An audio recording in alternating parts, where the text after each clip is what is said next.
ndakanzwa kuti munomutsa zvakafa Mwari.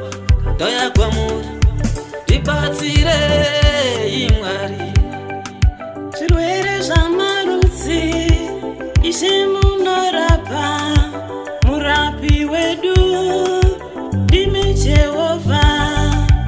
Chiremba mukuru ndimi Jehovha. Ndibatsirei kuti ndikunde.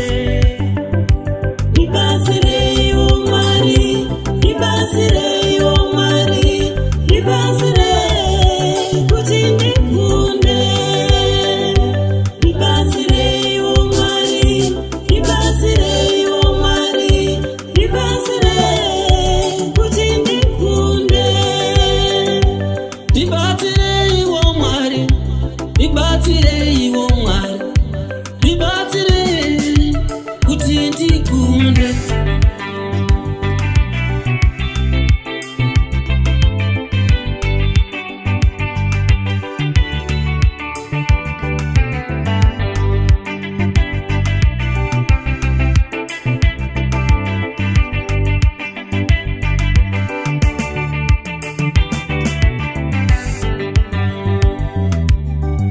Zoshamisa dimi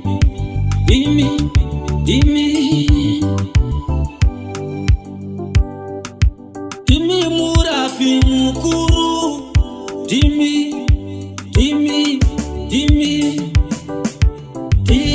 Mwari ikenza ndaramba kupora. Ndibatsirei kuti ndikunde.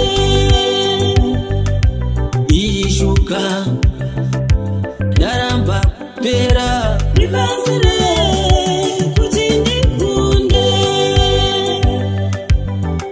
Bipi yaramba kupera. Ndibatsirei iwo